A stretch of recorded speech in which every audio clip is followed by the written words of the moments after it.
அகிலம் டிவி நேயர்களுக்கு வணக்கம். அகிலம் டிவியின் இன்றைய நாளுக்கான செய்திகள். முதலில் தலைப்புச் செய்திகள். நாட்டுக்கு வடகிழக்கில் நிலை கொண்டுள்ள வங்காள விரிகுடாவில் உருவாக்கியுள்ள தாளமுகம்.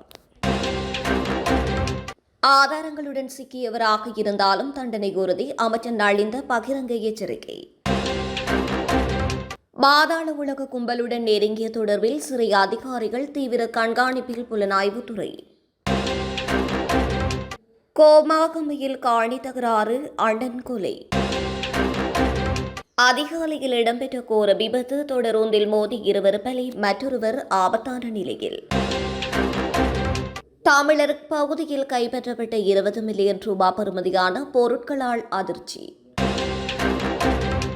நடுவீதியில் துடிதுடித்து பலியான இளம் யுவதி, 24 வயது இளைஞனால் வந்த வினை. மாத்தறையில் துப்பாக்கிச்சூடு, போலீஸ் கண்காணிப்பில் இருந்தவாறே உயிரிழப்பு. விமானத்தில் சென்று கொண்டிருக்கையில் சீன நாட்டு சிறுமிக்கு ஏற்பட்ட நிலை. அரசியல்வாதிகள், அதிகாரிகள் 100 பேருக்கு வெளிநாட்டு பயண தடை. தொடர்வென விரிவான செய்திகள். வங்காள விரிகுடாவில் உருவாகியுள்ள தாளமுகம் நாட்டுக்கு வடகிழக்கில் நிலை கொண்டுள்ளது. இதன் விளைவாக நாட்டைச் சூழவுள்ள கடற்பகுதிகளில் பலத்த மழை அல்லது இடியுடன் கூடிய மழை பெய்யக்கூடும் என்று எதிர்பார்க்கப்படுகிறது. மேலும் 50 தொடக்கம் 60 கிலோமீட்டர் வேகத்தில் பலத்த காற்று வீசக்கூடும் என்றும் தெரிவிக்கப்பட்டுள்ளது. இதனை தேசிய கட்டட ஆராய்ச்சி அமைப்பின் மூத்த புவியியலாளர் டாக்டர் வசந்த சேனாதீர தெரிவித்துள்ளார். இந்த சூழ்நிலையை கருத்தில் கொண்டு 4 மாவட்டங்களைச் சேர்ந்த 15 பிரதேச செயலக பிரிவுகளில் வெளியேற்ற சிவப்பு அறிவிப்புகள் வெளியிடப்பட்டுள்ளதாகவும் அவர் தெரிவித்துள்ளார்.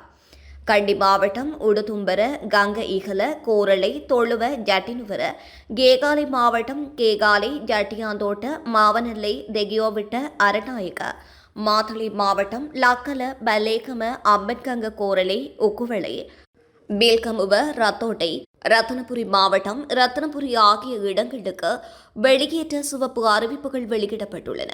அவர் மேலும் தெரிவிக்கையில், இன்று பதிவாகும் மழை வீழ்ச்சியின் அளவை பொறுத்து இந்த அறிவிப்புகள் ஓரளவு மாறக்கூடும். மேலும் கனமழையின் காரணமாக நிலச்சரிவுகள் ஏற்படுவதற்கான வாய்ப்புகள் மிக அதிகமாக உள்ளது என்றும் பொதுமக்களுக்கு அறிவிக்கப்பட்டுள்ளது. நிலச்சரிவு ஏற்படும் பாதைகளில் மண் படிந்துள்ள நிலையில் பாறைகள் உள்ளன. இது தொடர்பாக பொதுமக்கள் மிகவும் விழிப்புடன் இருக்க வேண்டும் என்றும், எனவே அந்த இடங்களை கடந்து செல்லும் போது மிகவும் கவனமாக இருக்குமாறும் கேட்டுக் கொள்ளப்படுகின்றனர்.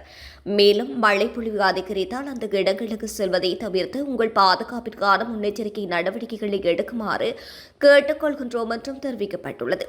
கனமழை தொடர்பில் நாட்டின் பல மாவட்டங்களுக்கு சிவப்பு எச்சரிக்கையை வளிமண்டலவியல் திணைக்களம் விடுத்துள்ளது. கடந்த காலங்களில் நாட்டை சூறையாடியவர்கள் மற்றும் ஊழல்வாதிகளுக்கு எதிராக சட்டத்தை நிலைநாட்டுவதனை அரசியல் பழிவாங்கல் என்று கூறி ரோஹித அபேகுணவர்த்தன போன்ற ராஜபக்ச அணியினர் தப்பிக்க முடியாது என்று அமைச்சரவை பேச்சாளரும் அமைச்சருமான நடிந்த ஜெயதிச பதிலடி கொடுத்துள்ளார். அனுர அரசு ராஜபக்சக்களையும் அவர்களின் சகாக்களையும் சிறையில் அடைப்பதிலேயே குறியாக உள்ளது என்றும் ரோஹித அபேகுணவர்த்தன எம்பி முன்வைத்த குற்றச்சாட்டுகளுக்கு ஊடகங்களிடம் பதிலளிக்கும் போது அவர் மேற்கண்டவாறு தெரிவித்துள்ளார். இதுகுறித்து அமைச்சர் நலிந்த ஜெயதிச மேலும் தெரிவிக்கையில், ராஜபக்சக்களையும் அவர்களின் சகாக்களையும் பற்றி சிந்திப்பதற்கு எங்களுக்கு எந்த அவசியமும் இல்லை. அவர்கள் இப்போது ஓர் அரசியல் சக்தியே கிடையாது. ஆனால் தேர்தலில் மக்கள் வழங்கிய ஆணையின் பிரகாரம் மக்கள் சொத்தை திருடியவர்கள் எவராக இருந்தாலும் அவர்கள் சட்டத்தின் முன் நிறுத்தப்பட வேண்டும் என்பதே எமது அரசின் நிலைப்பாடு. அதை செய்யும் போது திருடர்களுக்கு பயம் பெறுவது இயல்பானதுதான். அதைத்தான் இவர்கள் பழிவாங்கல் என்று கூச்சலிடுகின்றார்கள். விவசாயிகள், கடற்தொழிலாளர்கள் மற்றும் அரசு ஊழியர்கள் பற்றி பேச ரோஹிதவிற்கு எந்த அருகதையும் இல்லை. இவர்களது ஆட்சி காலத்தில் தான் விவசாயிகள் உரமில்லாமலும் மீனவர்கள் எரிபொருள் இல்லாமலும் மக்கள் வரிச்சுமையால் வீதிக்கு வந்தார்கள். அந்த பாவங்களை சரி செய்யவே நாம் இன்று பாடுபடுகின்றோம்.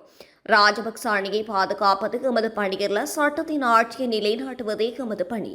குற்றவாளிகளை சட்டத்தின் முன் நிறுத்துவது அரசின் கடமையாகும். முறையான விசாரணைகளின்றி யாரையும் சிறையில் அடைக்க மாட்டோம். ஆனால் ஆதாரங்களுடன் சிக்கியவர்கள் எவராக இருந்தாலும் அவர்களுக்கு தகுந்த தண்டனை பெற்றுத் தருவதில் இந்த அரசு பின்வாங்காது என்று அவர் மேலும் எச்சரிக்கை விடுத்துள்ளார். பாதாள உலக நடவடிக்கைகளுக்காக காவலில் உள்ள சந்தேக நபர்களுடன் நட்புறவை பேணும் சிறை அதிகாரிகள் மீது புலனாய்வு அதிகாரிகள் மிகுந்த கவனம் செலுத்தியுள்ளனர். சந்தேக நபர்களை போலீசார் சட்டத்தின்படி விசாரிக்கும் போது முக்கியமான தகவல்கள் வெளியாவதை தடுக்க சில சிறை அதிகாரிகள் பல்வேறு வகையான தந்திரோபாயங்களை பயன்படுத்தக்கூடும் என்று போலீசார் தெரிவிக்கின்றனர். சில பாதாள உலக குற்றவாளிகளுக்கு தொலைபேசி வசதிகள் மற்றும் உணவு மற்றும் பான வசதிகளை வழங்க பல சிறை அதிகாரிகள் பற்றிய தகவல்கள் முன்னர் வெளியாகியிருந்தன. இருப்பினும் காவலில் உள்ள பாதாள உலக குற்றவாளிகள் மீதும் போலீஸ் மற்றும் சிறை புலனாய்வு பிரிவினர்கள் மிகுந்த கவனம் செலுத்தியுள்ளனர். நீண்ட காலமாக காணப்பட்டு வந்த காணி தகராறு முற்றியதில் தம்பி நடத்திய வாள்வெட்டு தாக்குதலில் அண்ணன் உயிரிழந்துள்ளார். இந்த கொடூர சம்பவம் கொழும்பு கோமாகமை பிரதேசத்தில் நேற்றைய தினம் சனிக்கிழமை இரவு இடம்பெற்றுள்ளது. சம்பவத்தில் கோமாகமை பகுதியைச் சேர்ந்த 32 வயதுடைய 3 பிள்ளைகளின் தந்தையே உயிரிழந்ததாக தெரிவிக்கப்பட்டுள்ளது. சம்பவம் குறித்து தெரிய வருகையில் உயிரிழந்த நபருக்கு அவருடைய 28 வயதுடைய தம்பிக்கும் இடையில் காணி விவகாரம் தொடர்பில் நீண்ட காலமாக பகை இருந்து வந்துள்ளது. நேற்று இரவு இருவருக்கும் இடையில் மீண்டும் வாக்குவாதம் ஏற்பட்டுள்ள நிலையில் இதன்போது ஆத்திரமடைந்த தம்பி மறைத்து வைத்திருந்த வாளால் அண்ணனை சரமாரியாக வெட்டியுள்ளார். படுகாயமடைந்த அண்ணன் வைத்தியசாலைக்கு கொண்டு செல்லும் வழியிலேயே உயிரிழந்ததாக தெரிவிக்கப்பட்டுள்ளது.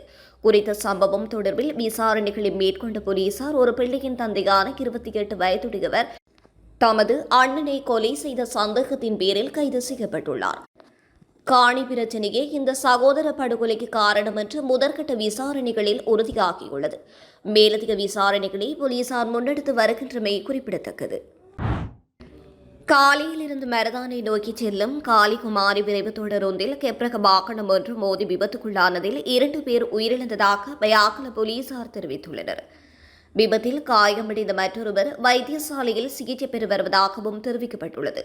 குறித்த விபத்து நடந்த நேரத்தில் கெப்ரக வாகனத்தின் சாரதி உட்பட 3 பேர் பயணம் செய்ததுடன் அவர்களை உடனடியாக வைத்தியசாலையில் அனுமதிக்க நடவடிக்கை எடுக்கப்பட்டுள்ளது. இதன்போது வைத்தியசாலையில் அனுமதிக்கப்பட்ட பின்னர் அவர்களில் 2 உயிரிழந்து விட்டதாகவும் மற்றொருவர் காயமடைந்து ஆபத்தான நிலையில் சிகிச்சை பெற்று வருவதாகவும் போலீசார் தெரிவித்துள்ளனர்.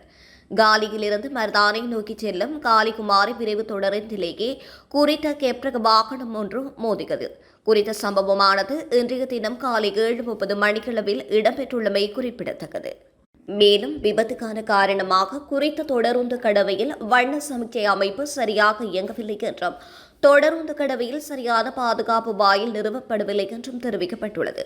இதன்போது விபத்துக்குள்ளான கெப்ரக வாகனம் அருகிலுள்ள கட்டுமான பணியில் ஈடுபட்ட ஒருவரின் கெப்ரக வாகனம் என்றும் வாகனம் தொடருந்தின் மோதி கிட்டத்தட்ட 50 மீட்டர் தூரம் எடுத்து செல்லப்பட்டது என்றும் தெரியவந்துள்ளது. பீடி இலைகள், வெளிநாட்டு சிகரெட்டுகள் மற்றும் சட்டவிரோத விவசாய ரசாயன பொருட்கள் அடங்கிய தொகையுடன் ஸ்லாபம் தொடுவாவ பிரதேசத்தில் வைத்து 2 சந்தேக நபர்களை கரையோர பாதுகாப்பு திணைக்களத்தினர் கைது செய்துள்ளனர். இதன்போது 25 உரைகளில் அடைக்கப்பட்ட 992 கிலோ 800 கிராம் எடையுள்ள பீடி இலைகள், 1,40,000 வெளிநாட்டு சிகரெட்டுகள் மற்றும் வெளிநாட்டு தயாரிக்கப்பட்ட விவசாய ரசாயன பொருட்கள் என்பவற்றுடன் 2 சந்தேக நபர்கள் மற்றும் ஒரு படகு என்பன அதிகாரிகளால் கைப்பற்றப்பட்டுள்ளன. கைப்பற்றப்பட்ட பொருட்களின் பெறுமதி 20 மில்லியன் ரூபாவிற்கும் அதிகம் என்று அந்த திணைக்களம் தெரிவித்துள்ளது. கிடைக்கப்பெற்ற விசேட தகவல் ஒன்றிற்கு அமைய நேற்றைய தினம் கடற்படையினருடன் இணைந்து ஸ்ரீலங்கா கரையோர பாதுகாப்பு திணைக்களம் குறித்த தேடுதல் நடவடிக்கையை மேற்கொண்டுள்ளது. கைது செய்யப்பட்ட 2 சந்தேக நபர்கள் மற்றும் கைப்பற்றப்பட்ட பீடி இலைகள், வெளிநாட்டு சிகரெட்டுகள், விவசாய ரசாயன பொருட்கள், படகு என்பன மேலதிக விசாரணைகள் மற்றும் முன்வைக்கப்பட உள்ள சட்ட நடவடிக்கைகளுக்கு அமைய சிலாபம் மதுவரி திணைக்கள அலுவலகத்தில் ஒப்படைக்கப்பட்டுள்ளன. குறித்த சம்பவம் தொடர்பில் மேலதிக விசாரணைகள் தொடர்ந்து முன்னெடுக்கப்பட்டு வருகின்றமை குறிப்பிடத்தக்கது. கம்பகா மாவட்டம் தொம்பே பிரதேசத்தில் நேற்று மாலை இடம்பெற்ற கோர வீதி விபத்தில் இளஞ்சுவதி ஒருவர் பரிதாபமாக உயிரிழந்துள்ளார். தொம்பே பிரதேசத்தைச் சேர்ந்த 21 வயதுடைய யுவதியை இவ்வாறு உயிரிழந்ததாக தெரிவிக்கப்படுகிறது. அவர் தன்னுடைய மோட்டார் சைக்கிளில் பயணித்துக் கொண்டிருந்த போது எதிரே வந்த வேனுடன் நேருக்கு நேர் மோதியதில் குறித்த விபத்து இடம்பெற்றுள்ளது. விபத்தின் போது ஏற்பட்ட பலத்த காயங்கள் காரணமாக குறித்த யுவதி சம்பவ இடத்திலேயே உயிரிழந்துள்ளார். விபத்தில் மோட்டார் சைக்கிள் பலத்த சேதமடைந்துள்ள நிலையில் விபத்து தொடர்பில் விசாரணைகளை முன்னெடுத்த போலீசார் வாகனத்தின் சாரதியான 24 வயதுடைய இளைஞரை கைது செய்துள்ளனர். சாரதியினுடைய கவனக்குறைவான வாகனம் செலுத்தியமையே விபத்துக்கு காரணம் என்று முதற்கட்ட விசாரணைகளில் தெரிய வந்துள்ளது. மேலும் சடலம் பிரேத பரிசோதனைகளுக்காக வைத்தியசாலையில் வைக்கப்பட்டதுடன் மேலதிக விசாரணைகளை போலீசார் மேற்கொண்டு வருகின்றனர். மாத்தறை தேவந்துறையில் நடத்தப்பட்ட துப்பாக்கிச்சூட்டு சம்பவத்தில் உயிரிழந்த நபரின் அச்சுறுத்தல் இருந்ததால் அவர் போலீசாரின் கண்காணிப்பில் இருந்து வந்துள்ளதாக தகவல்கள் வெளியாகியுள்ளன. தேவந்துறையில் நேற்று பிற்பகல் 1 மணியளவில் மீன் வியாபாரியான 55 வயதான சிறில் கெந்த விதாரண மீது துப்பாக்கிச்சூடு நடத்தப்பட்டிருந்தது. சம்பவத்தை தொடர்ந்து நடத்தப்பட்ட விசாரணையில் 9 மில்லிமீட்டர் கை துப்பாக்கியை பயன்படுத்தி இந்த படுகொலை மேற்கொள்ளப்பட்டதாக தெரிய வந்திருக்கின்றது. பாதிக்கப்பட்டவர் 2023ஆம் ஆண்டு அவருக்கு சொந்தமான உணவகம் ஒன்றில் வைத்து படுகொலை முயற்சிக்கு இலக்காகி இருந்ததாகவும் தெரிவிக்கப்படுகிறது. இதனைத் தொடர்ந்து குற்றத்தால் பாதிக்கப்பட்டவர்கள் மற்றும் சாட்சியங்களை பாதுகாப்பதற்கான தேசிய ஆணையத்தில் அளிக்கப்பட்ட முறைப்பாட்டின் அடிப்படையில் அவரது பாதுகாப்பிற்காக போலீசார் கண்காணிப்பு பதிவு புத்தகத்தை பராமரித்து வந்துள்ளனர். அவரது பாதுகாப்பை முன்னுரிமைப்படுத்த அதிகாரிகள் அவருக்கு அறிவுறுத்தியிருந்தாலும் குறித்த எச்சரிக்கைகளை மீறி பாதிக்கப்பட்டவர் அடிக்கடி பல்வேறு இடங்களுக்கு சென்றதாக போலீசார் தெரிவித்துள்ளனர். உயிரிழந்த நபர் நேற்று கந்திரையிலிருந்து தேவந்துரைக்கு முச்சக்கர வண்டியில் பயணித்துக் கொண்டிருந்த போதே தடுத்து நிறுத்தப்பட்டு துப்பாக்கியால் சுடப்பட்டதாக தெரிவிக்கப்பட்டுள்ளது.